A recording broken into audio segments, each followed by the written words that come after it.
Question है विषम संख्या युग्म ज्ञात कीजिए।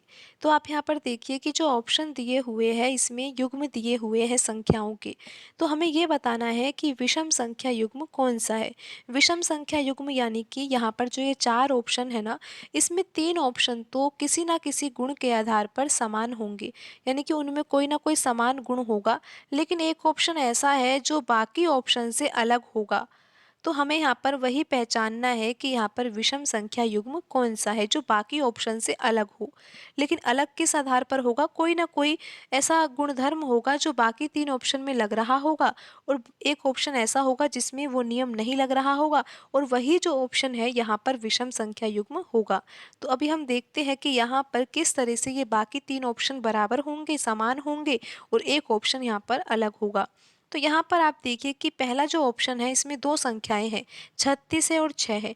तो इन दोनों संख्याओं में क्या संबंध हो सकता है। अब आप ये देखिए कि 6 लिखा हुआ है और ये 36 लिखा हुआ है। अगर यहाँ पर हम 6 का गुणा 6 से करते हैं तो 36 आता है। और यहाँ पर देखिए 5 लिखा हुआ है, 5 का गुणा अगर 30 से करते हैं तो यहाँ पर 150 आता है। यहाँ पर देखिए 2 लिखा हुआ है, 2 का गुणा 6 से किया जाता है तो 12 आ जाता है। यहाँ पर 4 लिखा हुआ है, 4 का गुणा अगर 20 से किया जाए तो 80 आ जाता है। अब आप ये देखो कि यहाँ पर आपको कोई गुणधर्म दिखाई दे रहा है कि यहाँ पर तो 6 का गुणा किया है, यहाँ पर 30 का किया है, यहाँ पर 6 का किया है, यहाँ पर 20 का किया है।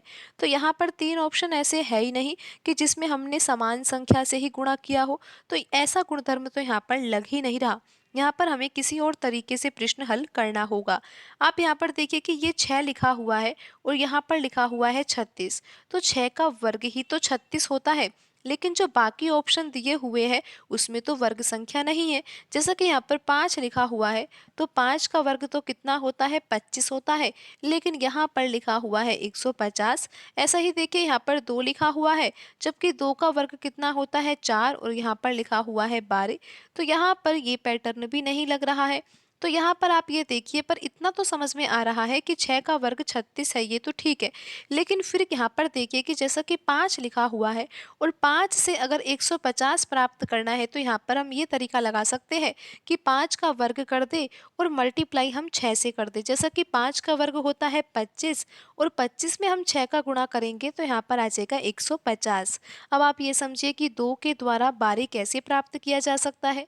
तो इसके लिए हम यहाँ पर 2 का वर्ग कर देते हैं, लेकिन मल्टीप्लाई तो हमें 3 से ही करना होगा, क्योंकि यहाँ पर लेकर क्या आना है, 12 लेकर आना है।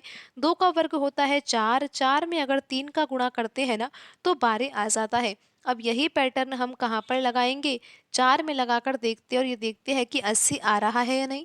तो पहले पैटर्न तो समझना ही होगा। आप देखिए कि हमने संख्या का वर्ग तो किया है, जैसा कि 5 का वर्ग किया, 2 का वर्ग किया, लेकिन गुणा किस संख्या से कर रहे हैं हम। जैसा कि यहाँ पर हमने 5 का वर्ग किया है तो गुणा हमने किस संख्या से किया है, 5 से 1 अधिक क्या होता है, 6 होता है। इसलिए यहाँ पर हमने 6 से गुणा किया है। अब देखिए यहाँ पर 2 का वर्ग किया है, लेकिन गुणा किससे किया है, 2 से 1 नंबर अधिक क्या होता है, 3 होता है ना। तो यहाँ पर हमने 3 का गुणा किया है। अब देखिए कि यहाँ पर 4 लिखा हुआ है, तो 4 का वर्ग तो हम करेंगे ही, लेकिन गुणा किससे करेंगे, 4 से 1 अधिक क्या होता है, 5 होता है ना। तो यहाँ पर हम 5 से गुणा करेंगे। अब 4 का वर्ग तो कितना होता है, 16 होता है। 16 में अगर 5 का गुणा किया जाता है ना तो कितना आता है, 80 आता है। आप देख सकते हो कि यहाँ पर 80 लिखा हुआ है। और आपने ये भी समझा कि हमने जो पैटर्न यहाँ पर समझा है ना, वो ऑप्शन बी, ऑप्शन सी और ऑप्शन डी में लग रहा है। क्या पैटर्न है यहाँ पर कि जैसा कि 5 के लिए आपने देखा कि 5 का वर्ग किया, लेकिन गुणा किस संख्या से किया, 5 से 1 अधिक क्या होता है, 6, 6 का गुणा किया। 5 का वर्ग होता है 25 और 25 में 6 का गुणा करने पर कितना आया था, 150 आया था। और ऐसा ही पैटर्न यहाँ पर ऑप्शन सी और ऑप्शन डी में लग रहा है। तो इसका सीधा सा अर्थ यही होना चाहिए ना कि जो ऑप्शन ए है उसमें ये वाला पैटर्न नहीं लग रहा है, क्योंकि ऑप्शन ए में आपने देखा कि यहाँ पर तो हमने 6 का वर्ग ही किया है और किसी संख्या से गुणा नहीं किया। अगर हम गुणा भी करें तो हम यहाँ पर 1 से गुणा कर देते हैं तो यहाँ पर 36 आ जाएगा।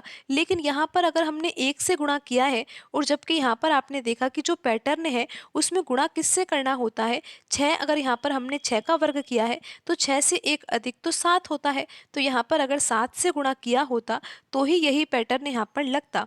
तो यहाँ पर ऑप्शन ए में तो पैटर्न लग नहीं रहा है, बाकी ऑप्शन बी, सी, डी इन तीनों ऑप्शन में पैटर्न लग रहा है। तो यहाँ पर जो ऑप्शन ए है वो विषम संख्या युग्म है और ऑप्शन ए यहाँ पर सही आंसर होगा, क्योंकि हमें यही बताना था कि विषम संख्या युग्म कौन सा है। तो ऑप्शन ए यहाँ पर सही आंसर होगा।